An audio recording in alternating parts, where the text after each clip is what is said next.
we go. Hi, everybody. Thank you for joining us. I'm excited to introduce you to Jamie Marich. Dr. Jamie Marich is a clinical trauma specialist who began her career as a humanitarian aid worker in Bosnia and Herzegovina. Jamie travels internationally, teaching on topics related to trauma, EMDR therapy, expressive arts, mindfulness, and yoga, while maintaining a private practice in Warren, Ohio. She is the founder of the Institute for Creative Mindfulness and the developer of the Dancing Mindfulness practice in expressive arts therapy. And just so you know, those of you who are dancers on Fridays, Peyton is going to be taking the training with Jamie just to enhance her own offering of She Recovers Dance. And Jamie is also developing a pathway called Yoga for Clinicians as part of her expressive arts program. She's the author of too many books to name here. But I'll say the ones that jump out at me, of course, are her brand new book, and she's here to talk about Trauma in the 12 Steps, an inclusive guide to enhancing recovery. And I'm also, I have her books here.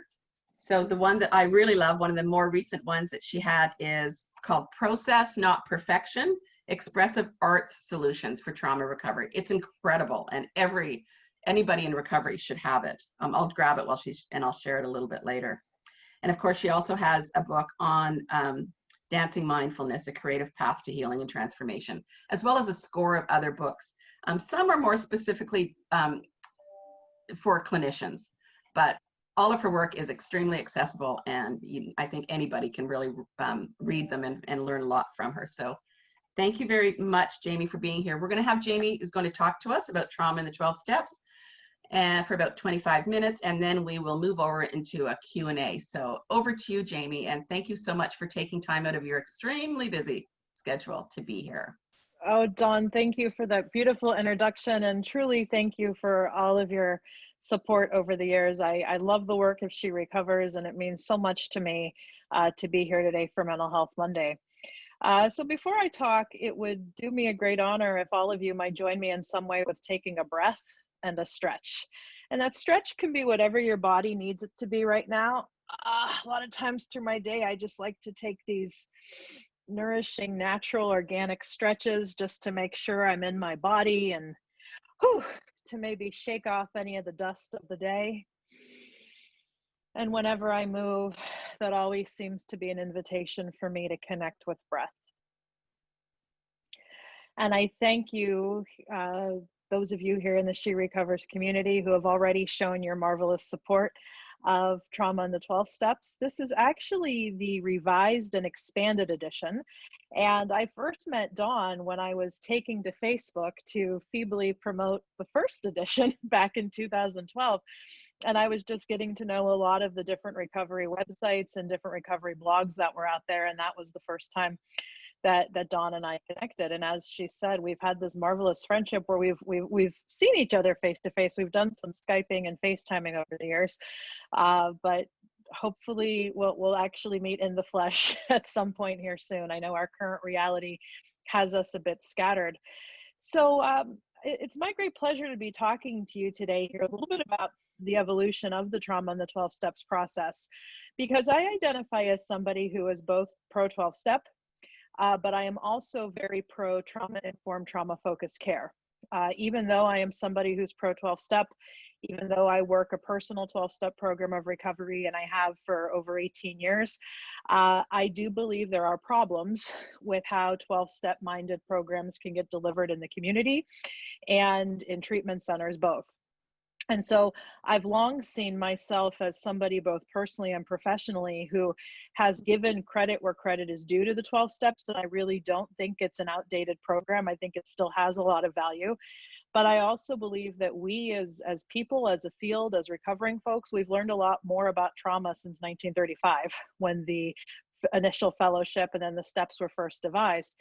And so much of my work, really as a clinician and as a person, is about building bridges instead of walls, is about taking a both and approach to health and to healing, and to looking at how can we help the most possible people by really seeing the virtues of what 12-step recovery can still offer us, but also realize that there's a lot more out there that many of us need to incorporate into our healing journeys, and that even having a cursory understanding of trauma and how trauma impacts the brain and how trauma impacts behavior can actually help us not only work the 12 steps more effectively, but for those of us who work with others in recovery, can just help us be better mentors and sponsors and coaches and treatment professionals.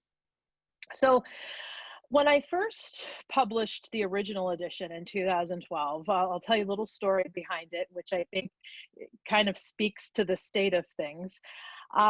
So I probably in 2010 had really begun training quite extensively throughout the United States on topics of trauma and addiction for clinical professionals.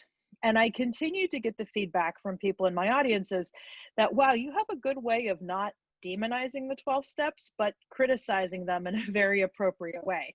Or you have a good way of honoring both the trauma side of things and the addiction side of things, because there tends to have been, and there still is in a lot of ways, this real fissure in professional treatment about like mental health and trauma are over here and addiction and compulsions are over here.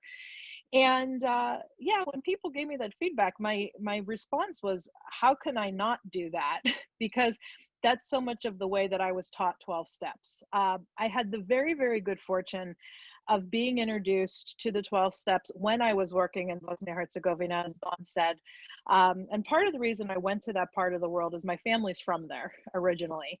And after the Yugoslav Civil War, I graduated from my undergraduate studies with a degree I didn't know what to do with, and a drinking problem and a mental health problem. And so I said, let's move to Europe. That's what normal people do, right? And at the time, it was a geographic cure, but it was a geographic cure that ended up being used for my highest good.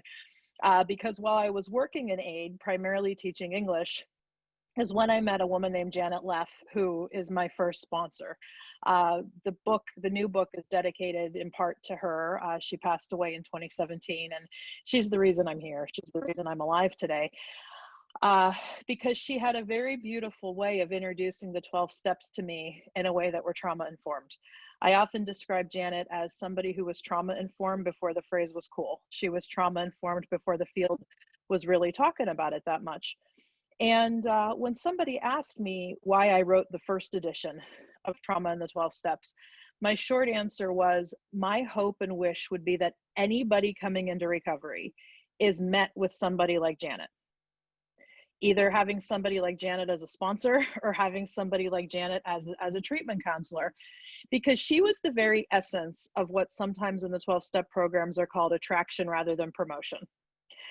A funny story that I tell in the book was my first meeting of any kind I went to. It actually wasn't a 12-step meeting. It was a county council on alcoholism meeting in the area of Herzegovina we were living in. And Janet had moved there in retirement. She was not of Croatian or any Slavic background, but she just was an aid worker during the war as a social worker. She took 12 runs over there. And then in her retirement, just felt very called to this part of the world to try to get some treatment and recovery programs started there. So I was not a professional translator, but I was good in a pinch. And Janet had to go and attend this kind of county council meeting and didn't have a translator available, so she brought me. And as I was translating this content for her, a lot of it was just resonating as very familiar to me. And so after the meeting, we were driving home and I said, Janet, I think my mother's an alcoholic. And I told her a little bit of what was resonating about what she said. And she did not, I'm sure she knew at the time that I was really talking about me too, but she just so patiently answered my questions. And then she ended up giving me an AA big book in the Croatian language and said, here, this will help you learn some of the words about alcoholism and addiction and treatment. And so my first big book was reading it in Croatian, mostly as a language exercise. And again, things continued to resonate. And then a couple weeks later, when I got in a really bad way, I had found an occasion to use drugs again after getting involved in a very unhealthy relationship. That doesn't sound familiar to anybody, right? And she was there. Like, I knew I could talk to her. I knew I could talk to her. And I hope I'm able to screen share because I want to show you, I don't know, Dawn, no, you can't screen share. If you go to traumamadesimple.com/orange trailer, you can see the picture of the orange trailer outside which I had my first conversation with Janet. And most of my initial sessions in sponsorship and recovery were sitting in this orange trailer with her that was outside the church that we worked with primarily. So I remember telling Janet that first day just what I like to call my life in chemicals, everything that had kind of went on with me at that point. And she said, Jamie, the good news is you're an alcoholic. And I asked her, how was that good news? How is that good news? And she said, it's good news because we know what to do about it. And at that point, just to give you a little bit more on my background, the whole idea of addiction or alcoholism as a disease or as an illness was very dangerous to me because I grew up in a very religious family, and the teaching was that alcoholism and addiction was a sin, and that people who called it a disease or an illness or something that required medical treatment, they were just making excuses and they were sinners, and it was very moral model. So to have somebody present, and whether or not you agree with addiction as a disease, I think most people are on board with that addiction is something that can be treated. It's not a moral failing. And she was the first to really introduce that to me very, very beautifully. And then a couple weeks later, she was also the first in my life who ever validated trauma as part of my journey. I had a very big meltdown. I was working primarily for a Croatian priest who was a good man. And he, again, I consider him an early mentor. But one day at my work site, I had a meltdown that he just did not know what to do with. Something had triggered me very, very greatly. And so he called Janet and basically said, you deal with her because I don't know what to do at this point. And Janet said to the priest, she said, Father, this is post-traumatic. This is not just a little girl overreacting. You know, I got it from here. And so Janet took me to the house I was renting at the time and basically put me to bed and put a cold compress on my head and just sat with me and then validated my experience as trauma. And at that point, I had only thought trauma was something people who went to war got. And she said to me something that will stick with me to this day. Well, maybe the war zone was your bedroom. Maybe the war zone was your house. Maybe the war zone was so many of these other things you had to deal with. And another big piece of advice she gave me in those early days was, after everything you've been through, and she validated it as traumatic and stressful, she said, it's no wonder you turned out alcoholic. So what are you going to do about it now? What are you going to do about it now? And that advice not only changed my life personally, but it really does drive how I try to behave as a professional, which is that it requires a lot of validation to validate people's struggles, to honor people's struggles. But something I tend to see on a lot of the mental health end of where I work is, now that there's so much awareness about trauma, we can give people a lot of excuses because of trauma. Oh, it's the trauma that's making you do this, or we have to show compassion. Yes, and part of that, yes, but we also have to give people a reasonable plan of action to start bringing about some lifestyle change and to challenge folks into action. And Janet just had a very compassionate way of doing that. She had this beautiful blend of being compassionate yet firm and challenging with me. And it still remains my wish that anybody who seeks help can be met with a presence like that. Because if I had been met with total tough love and shaming and a lot of the rigidity that I can see in treatment centers and in 12-step meetings, I don't think I would have stayed around at all. And so I'm very grateful that I had trauma-informed sponsorship from the beginning. So that is why I sought out to write the first edition in 2012, because people were really giving me this encouragement that you're showing that the 12 steps are not outdated, but maybe just they need to be embraced in a little bit more of an updated way with trauma. So what was interesting about 2012 is I had a very hard time finding a publisher for it, because I had already had one book out, and the publisher of that book didn't like 12 steps in the title. They said 12 steps are alienating. We're more of a mental health publisher. If you want to write something more on the fusion of trauma and addiction, we'll support that. And my, contest to that was, but there's already a lot of those kinds of books. Lisa Najovitz and Tian Dayton, had written beautifully in that area just in general. And I said, there needs to be something specific on 12 step. And then I found another publisher who was willing to pick it up with 12 step in the title, but they wanted to really make it an academic book. And that was not cool with me because I wanted it to be something that was affordable for a typical person or sponsor in recovery.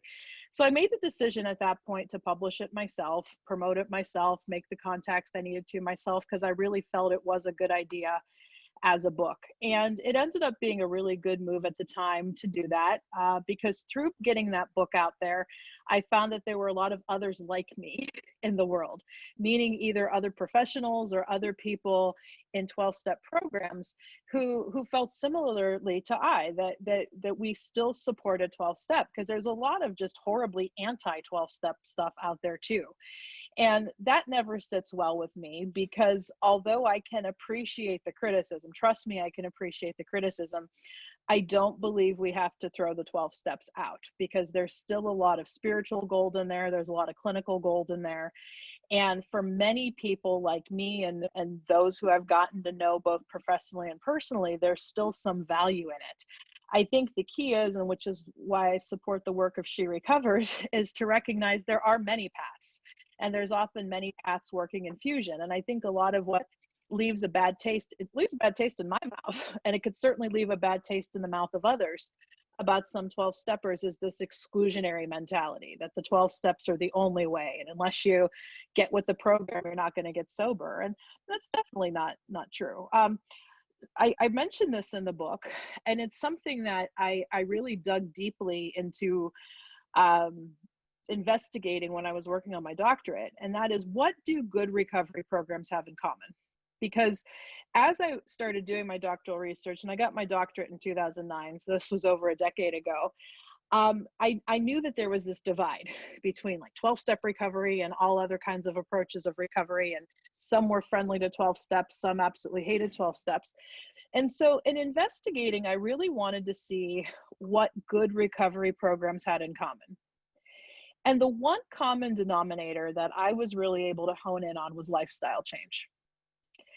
Whether a program is spiritual or not spiritual, whether a program is maybe more cognitive versus more emotional somatic, whether a program is more gender specific, faith-based, you name it, there's so many varieties of them out there.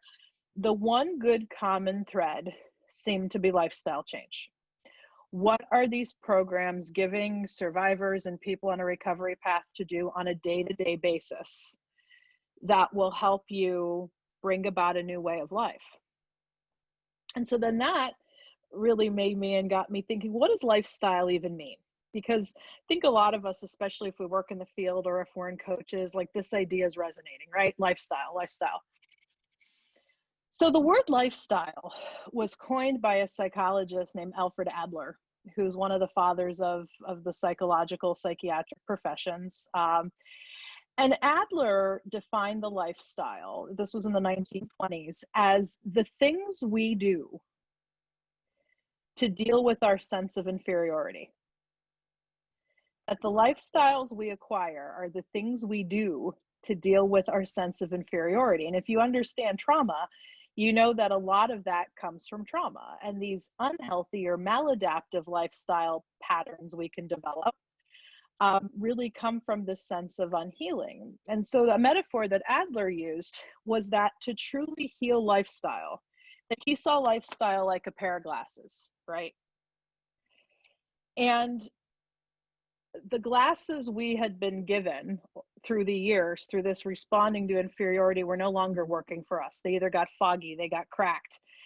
And he said to truly address this issue of lifestyle, we either needed to get an adjustment on our prescription, or maybe we just needed a whole different pair of glasses or contacts or LASIK surgery. I mean, use whatever makes sense to you in the metaphor. That what healing is about getting a new perspective, but that importance of it on a day-to-day basis is just so critical. And that's one of the reasons I still support 12 steps very strongly, is there are a lot of trauma programs out there that can really just be focused on the weekly therapy session. And we may give lip service to, okay, do a couple things in between therapy. But I mean, there was nothing like the 12 steps and having the sponsor that I did for teaching me the importance of day to day to day to day healing. Another fun story. If you've heard me teach, you've likely heard this story. That means that much to me. And I tell it in the book, and it speaks to this idea of daily lifestyle change. So even though I grew up in a very toxically religious home, I never stopped believing in God. God and higher power was always an important part of recovery for me.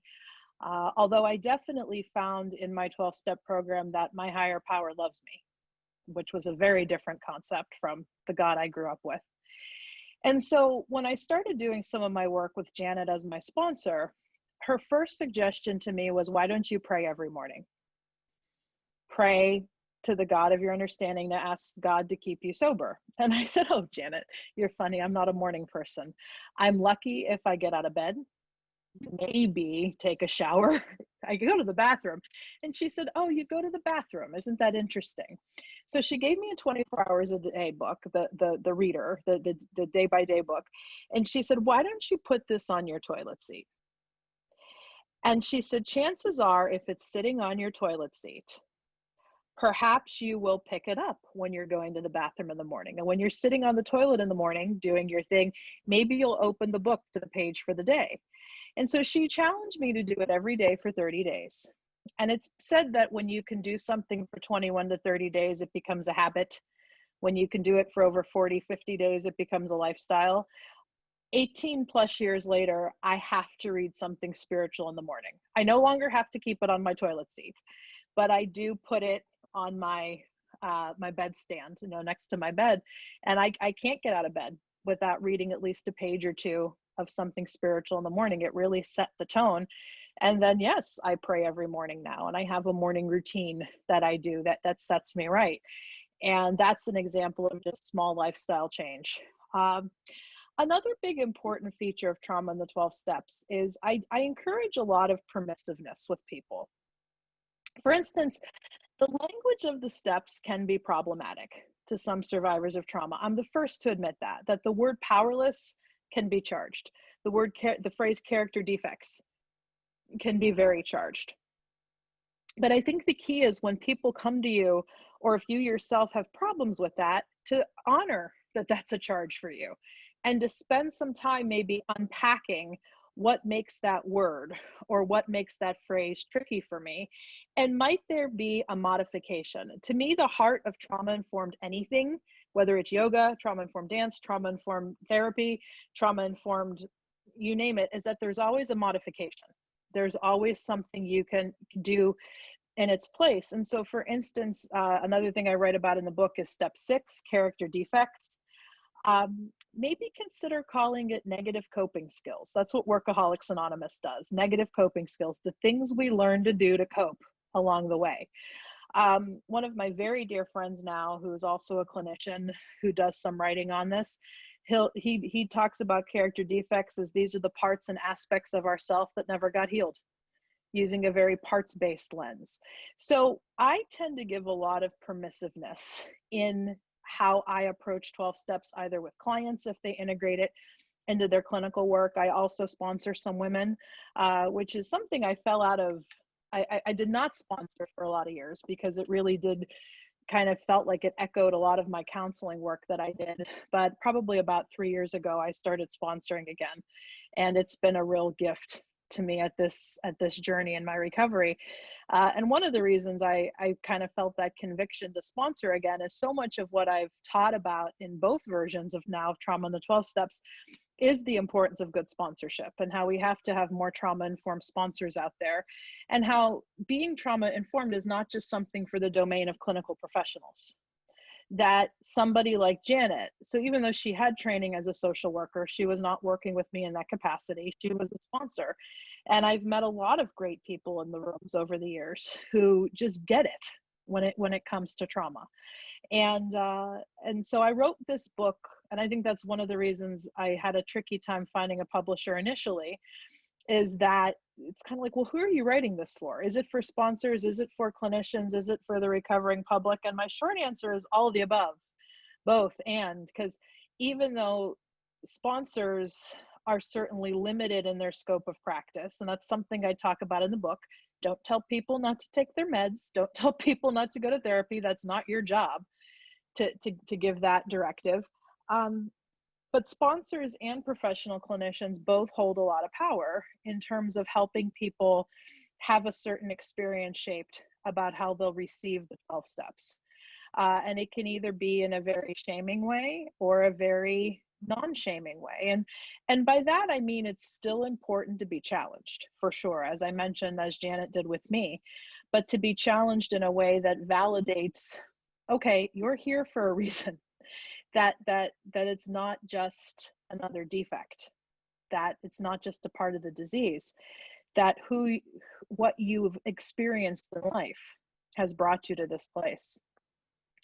So after 7-8 years of Trauma and the 12 Steps being out there, I was very, very fortunate that North Atlantic Books was willing to pick it up as a revised and expanded edition. And one of the reasons I wanted to do a revised and expanded edition is that, yeah, a lot has happened in the last 7 years, even since the first edition came out. The DSM, the Diagnostic and Statistical Manual, has been updated. There's a little bit more known in the research that I wanted to get in here. And yeah, I've just had the good privilege of meeting a lot of people all around the world who are of similar mind.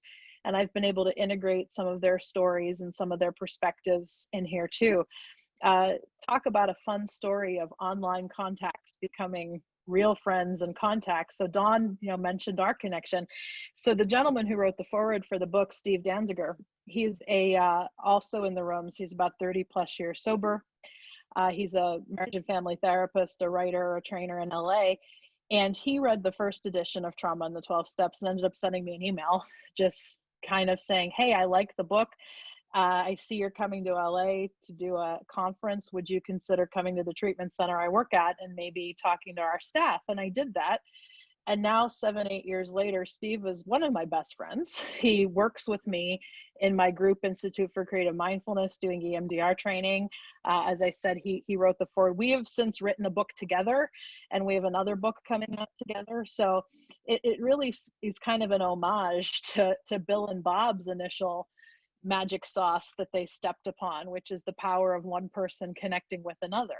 And that's been the real gift for me of being able to get this work out here. And it's a gift of what She Recovers offers, is the power of people connecting with other people and what can happen from those connections. So yeah, North Atlantic Books, they're pretty well known. They published Peter Levine's Waking the Tiger, Gabor Mate's In the Realm of Hungry Ghosts. So they're a pretty progressive publishing house in terms of what they're willing to put out there.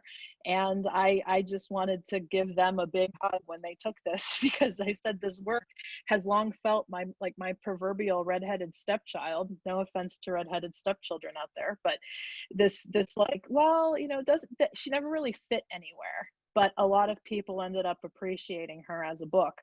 And so now that I have this platform, it's great that this Trauma and the 12-Step work is getting a wider audience now. And I'm grateful for the chance today to be sitting here talking to some of you fine women about the work.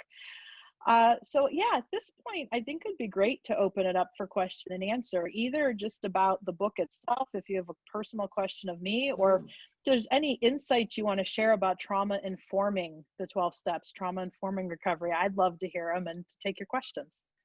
Thank you, Jamie. Thank you so much. And I just have a few comments before we turn off recording and open it up for Q&A.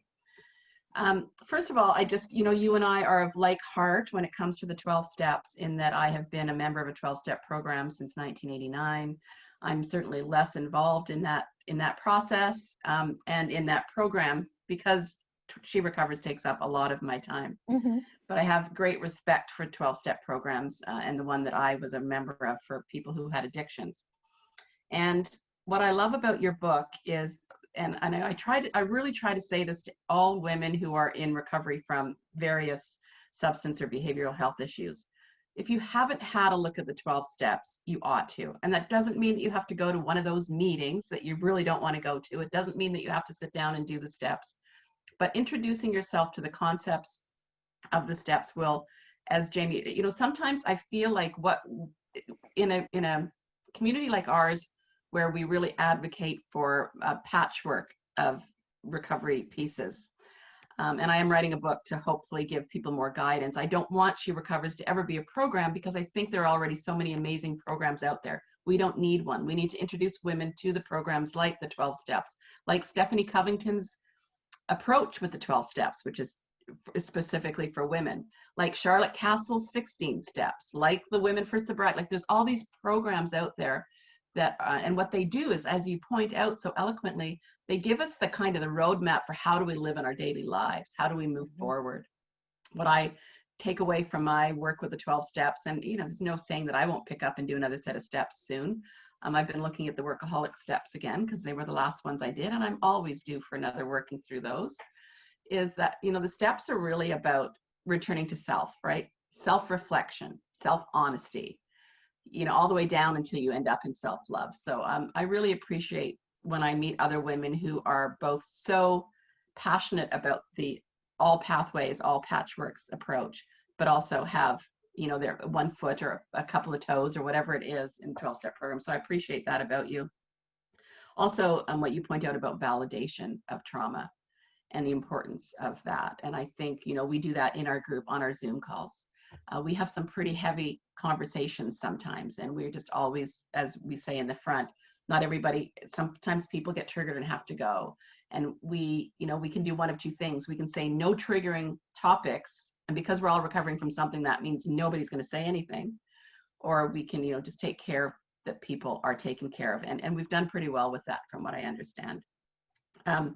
I would just like to say that I got to write a little bit of a, what is it called? I don't even know what you call that thing that an endorsement blurb. An endorsement. A blurb. So I'm gonna finish off my yipping with the endorsement, because I think it also gives everybody a kind of broader sweep of what the book is about and why you must all purchase it or borrow it from your library. Every person in recovery working in the field of recovery or advocating for people in recovery should read this timely and thoughtful book. Beyond updating her earlier work on trauma, dissociation, and the body, Dr. Jamie Marich elegantly introduces and expands on the importance of concepts that are often left untreated in recovery literature. This includes an analysis of the traumatic impact of oppression, kind of timely, and exploring the impact of spiritual abuse as a form of trauma. Jamie's deft handling and honoring of cultural and spiritual diversity, kind of timely, is a high point of this new work, but so too is her continuation of what she's been doing for over a decade, which is to attempt to bridge the harmful divide between those who attack 12-step ideology and practice and those who espouse it. Given the current addiction crisis in our world, surely the only right answer to the question, what is the right pathway to recovery, is all of them. So I just thank you for your work. I thank you for the work that you've done in the recovery movement. As a clinician in the world of professionals, you are one of our heroes. So with that, I'm going to unspotlight you. I'm going to turn off the recording.